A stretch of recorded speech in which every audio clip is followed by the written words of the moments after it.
Maurício estacionou o carro importado em frente à casa onde cresceu, trazendo na bagagem um presente especial para a mãe. Um colar de pérolas que ela havia admirado anos atrás numa revista, dizendo que era lindo demais, mas impossível de comprar. 15 dias de viagem pareciam uma eternidade, e ele mal podia esperar para ver o sorriso no rosto de Maria das Dores. O portão estava aberto, estranho para quem sempre mantinha tudo trancado com cuidado. Eram quase 8 da noite e nenhuma luz acesa cortava a escuridão daquela casa. O silêncio pesava como chumbo sobre o quintal vazio. Não havia música tocando baixinho no rádio da cozinha, como sempre acontecia naquele horário.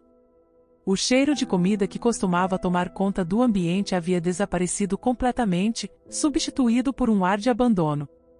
Maurício empurrou a porta chamando pela mãe, mas apenas o eco da própria voz retornou. A sala estava arrumada, porém com aquela sensação inconfundível de um lugar que fica tempo demais sem gente. Caminhou até a cozinha sentindo o coração acelerar a cada passo dado. Acendeu a luz e deparou-se com uma geladeira praticamente vazia, apenas algumas garrafas de água e um pedaço de queijo ressecado. Aquilo não fazia o menor sentido para alguém que recebia mensalmente uma quantia mais que generosa. Maria das Dores sempre foi econômica, jamais desperdiçava nada, mas aquela escassez era diferente. Era o tipo de vazio que grita necessidade, não prudência financeira. A campainha tocou interrompendo seus pensamentos cada vez mais sombrios. Do outro lado estava Lúcia, a vizinha de cabelos brancos e olhos marejados. Ela segurou as mãos de Maurício com força, como quem precisa dar uma notícia difícil. A expressão no rosto dela dizia tudo antes mesmo que as palavras saíssem. Havia algo muito errado acontecendo ali, e ele estava prestes a descobrir. Lúcia respirou fundo, reunindo coragem para falar sobre o que todos no bairro já sabiam. Maurício não queria acreditar, mas as palavras da vizinha eram cortantes como navalhas. Sua mãe, aquela mulher digna que o criou sozinha trabalhando dia e noite, estava pedindo comida nas casas. A imagem era tão absurda que parecia impossível, mas os olhos cheios de pena de Lúcia não mentiam. Algo terrível tinha acontecido durante aqueles 15 dias de ausência. Lúcia contou que vinha observando Maria das Dores há cerca de 3 semanas, cada vez mais magra e frágil. Ela havia batido na sua porta uma semana antes pedindo se não sobrava um prato de comida. A voz tremia quando disse que estava com muita fome, e o corpo inteiro estremecia como folha ao vento. Maurício sentia o chão desaparecer sob seus pés enquanto ouvia cada detalhe. Como isso era possível se ele sempre garantia que ela tivesse tudo? O mundo girou quando Lúcia informou que tinha visto Maria indo em direção à casa de Mariana há poucos minutos. Maurício saiu quase correndo, cada passo pesando toneladas de culpa e desespero.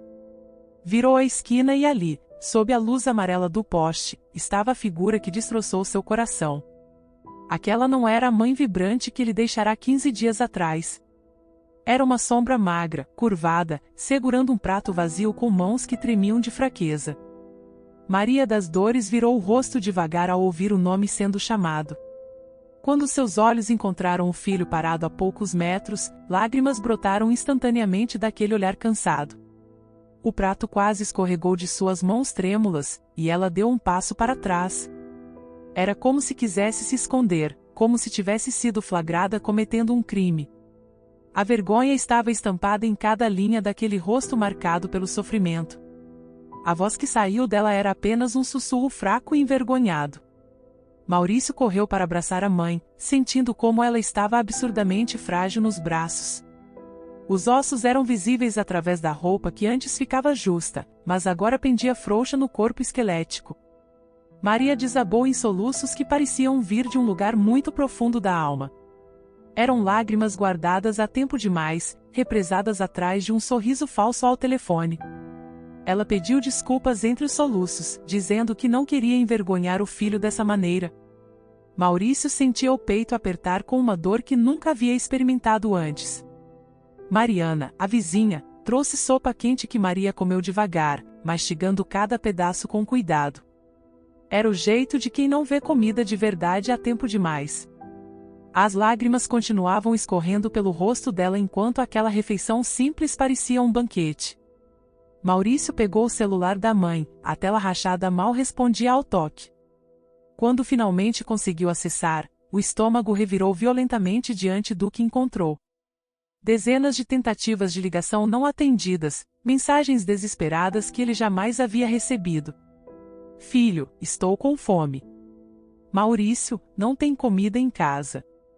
Por favor, me ajuda. Estou com medo. Cada palavra não lida era uma facada no coração dele. Ele foi até as configurações do próprio telefone procurando entender o que havia acontecido. A descoberta foi um soco no estômago que tirou todo o ar dos pulmões. O número da mãe estava bloqueado no seu celular, impedindo que qualquer chamada ou mensagem chegasse. Maurício jamais faria isso, nunca na vida bloquearia o contato da própria mãe. Então apenas uma pessoa tinha acesso às suas senhas e poderia ter feito aquilo.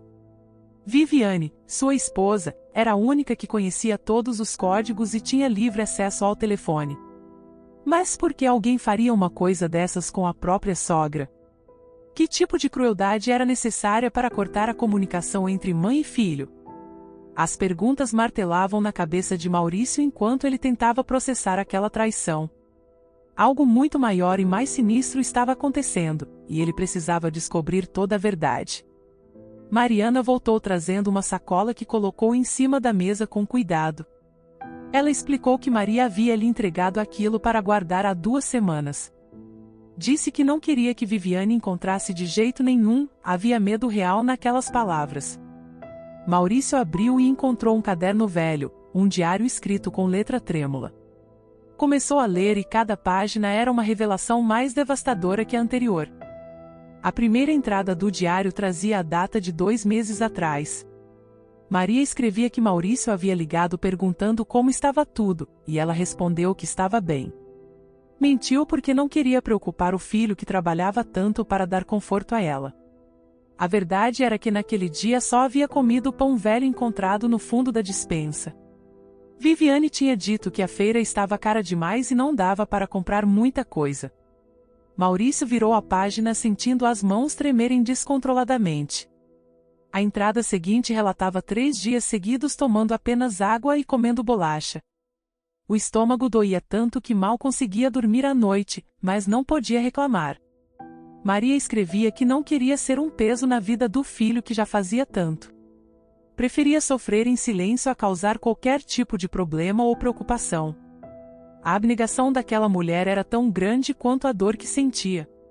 A data seguinte marcada no diário fez o coração de Maurício parar por um instante. Era o aniversário de 70 anos de Maria das Dores, uma data que ele havia completamente esquecido. Estava fechando um negócio importante e deixou passar aquele dia tão especial. A mãe escreveu que ninguém havia lembrado, que Viviane saiu cedo e voltou tarde. No final da tarde, encontrou um pedaço de bolo velho no lixo e comeu. Escreveu que estava bom, tentando encontrar gratidão até na migalha. Maurício largou o caderno cobrindo o rosto com as mãos, incapaz de continuar lendo. 70 anos, um marco importante na vida de qualquer pessoa, e sua mãe passou sozinha. Passou com fome, rebuscando o lixo em busca de sobras de comida. Enquanto isso, ele fechava contratos milionários sem nem lembrar que era aniversário dela. A culpa era tão pesada que mal conseguia respirar sob aquele peso esmagador. As páginas seguintes descreviam um padrão cruel e sistemático de negligência. Viviane controlava cada centavo que chegava, dizendo que estava guardando para o futuro de Maria. Mas o presente era feito de privações que iam além da comida. Não havia dinheiro para remédios, para roupas, para nada que trouxesse dignidade. Maria escrevia sobre as dores no corpo que aumentavam com a desnutrição. Escrevia sobre o frio nas noites em que o cobertor fino não bastava. Havia uma entrada particularmente dolorosa sobre o dia em que Maria pediu dinheiro para comprar um analgésico. Viviane respondeu que ela estava exagerando a dor, que era frescura de velho. Disse que se quisesse remédio, que fosse pedir aos vizinhos já que gostava tanto de incomodar. A humilhação impressa naquelas palavras trêmulas cortava mais fundo que qualquer faca. Maria tinha sido reduzida a nada dentro da própria casa, tratada como estorvo descartável. O último registro do diário era de uma semana atrás. Maria escrevia que não sabia quanto tempo mais aguentaria aquela situação. O corpo estava fraco demais, a fome constante estava levando embora suas últimas forças. Mas ainda assim, terminava dizendo que amava o filho mais que tudo. Que não o culpava por nada, porque sabia que ele trabalhava duro. Aquele amor incondicional, mesmo diante de tanto sofrimento, destroçou completamente Maurício. Maurício pegou o telefone com mãos que ainda tremiam de raiva e tristeza. Ligou para Viviane tentando manter a voz sob controle, mas o esforço era quase impossível. Ela atendeu com aquele tom doce e carinhoso de sempre, perguntando onde ele estava. Como alguém podia ser tão falsa, tão completamente desprovida de humanidade e consciência? A voz dela era a mesma que sussurrava palavras de amor, mas escondia um monstro. Ele informou secamente que estava na casa de Mariana com a mãe. Houve uma pausa reveladora do outro lado da linha, um silêncio que dizia muito. Viviane perguntou se Dona Maria estava ali, tentando soar casual mas falhando miseravelmente. Maurício respondeu que sim, e que tinha descoberto muitas coisas interessantes naquela noite. A tensão na ligação era palpável mesmo através da distância que os separava.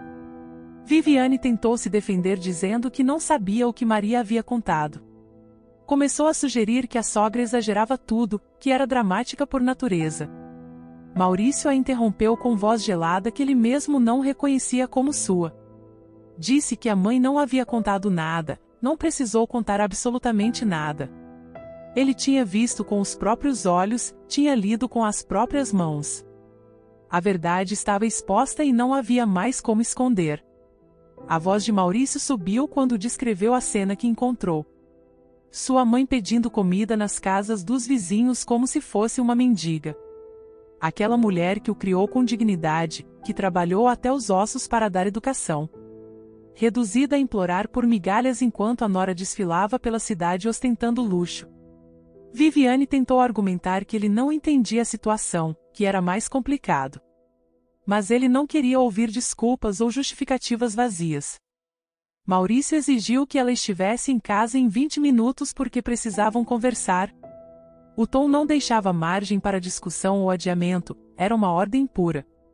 Desligou antes que ela pudesse responder qualquer coisa, sem interesse em prolongar aquela conversa. Maria olhava o filho com uma mistura de medo e alívio. Medo do que viria, mas alívio por finalmente não estar mais sozinha naquele pesadelo.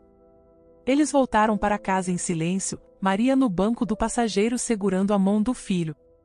O toque era frágil, mas carregado de um significado profundo demais para palavras. Maurício olhava para frente dirigindo no automático enquanto a mente processava tudo. Cada pedaço de informação se encaixava formando um quadro completo de crueldade calculada. Viviane não havia sido negligente ou esquecida, tinha sido deliberadamente má e manipuladora. Quando chegaram, Maurício preparou chá para a mãe e a envolveu num cobertor. Maria ainda tremia, não só de frio mas de todo o trauma acumulado. Ele segurou as mãos dela e prometeu que aquilo nunca mais aconteceria. Que ele tinha falhado como filho, mas jamais falharia novamente em protegê-la.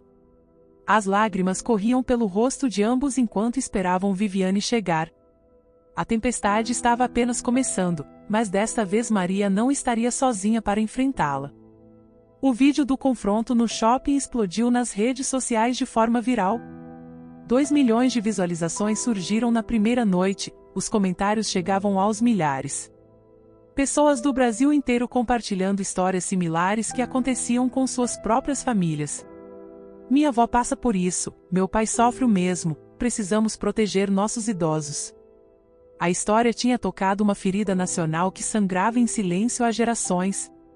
Maria foi convidada para o programa de televisão de maior audiência do país. Sentou-se sob as luzes quentes do estúdio e contou sua história sem vergonha. Não escondeu nada, falou sobre a fome, sobre catar lixo, sobre a humilhação. A apresentadora perguntou o que diria para outras mães e pais na mesma situação. Maria olhou diretamente para a câmera dizendo que não ficassem calados. Que não tivessem vergonha achando que protegiam os filhos escondendo o sofrimento. Ela continuou dizendo que falar era o primeiro passo para se libertar daquela prisão. Depois fez um apelo direto para os filhos e filhas assistindo em casa. Que ligassem para os pais hoje, não amanhã mas hoje mesmo. Um simples telefonema podia salvar uma vida que estava se apagando em silêncio. As lágrimas corriam pelo rosto de Maria enquanto falava, mas a voz permanecia firme. Era a voz de quem transformou dor em propósito maior. 3 meses depois foi inaugurado o Centro de Apoio Maria das Dores. Um lugar onde idosos vulneráveis podiam denunciar maus tratos com segurança completa. Recebiam apoio psicológico, jurídico e social de profissionais dedicados à causa. Maria cortou a fita vermelha na inauguração enquanto centenas de pessoas aplaudiam. No primeiro mês de funcionamento, o centro atendeu 120 casos. 120 idosos que sofriam sozinhos e finalmente encontraram voz e amparo. 1 ano depois o projeto se expandiu tornando-se nacional. Maria havia transformado a pior coisa que aconteceu na vida dela. Transformou em algo que salvava centenas de outras vidas pelo país inteiro. Numa tarde qualquer, uma senhora de uns 80 anos chegou ao centro. Magra, assustada, com as mesmas marcas de sofrimento que Maria conhecia bem. Disse que se chamava Helena e que o neto fazia com ela o mesmo que fizeram com Maria. Maria pegou a mão trêmula de Helena com firmeza e carinho. Disse que ela não estava mais sozinha, que ali tinha encontrado família. Naquele momento, Maria entendeu completamente o significado de tudo que havia passado. O sofrimento não tinha sido em vão se agora servia para impedir que outros sofressem. Cada lágrima derramada na solidariedade da fome havia se transformado em lágrima de alívio. Alívio de que encontrava finalmente um lugar seguro e acolhedor. Naquela noite, em casa, Maria e Maurício faziam juntos o bolo de chocolate. Era a tradição semanal que criaram, um ritual de conexão e amor verdadeiro. Maria disse que havia aprendido com tudo aquilo que nunca estamos sozinhos de verdade. Que falar sobre a dor diminui o peso dela consideravelmente. E que o amor de um filho vale infinitamente mais que qualquer riqueza material. Maurício abraçou a mãe dizendo que ele quem havia aprendido lições preciosas com ela. Ele explicou ter aprendido que dinheiro sem presença não vale absolutamente nada. Que sucesso sem família é completamente vazio e sem sentido. E que a pessoa mais rica do mundo não é quem tem mais no banco. É quem tem mais amor guardado no coração e mais pessoas para compartilhar. 2 anos depois, o Centro Maria das Dores havia ajudado mais de 5.000 idosos. Em cada vida tocada, ecoava o legado de uma mãe que transformou fome em esperança. Porque a história de Maria não era apenas dela exclusivamente. Era de todos nós, de cada família brasileira que já passou por isso. Um lembrete poderoso de que família se constrói com presença, não com transferências bancárias. De que os mais velhos merecem respeito absoluto, nunca abandono ou desprezo. E de que às vezes a pessoa negligenciada hoje é a mesma que segurou sua mão quando você não conseguia andar sozinho. Ligue para seus pais hoje. Não deixe para amanhã o abraço que pode não acontecer.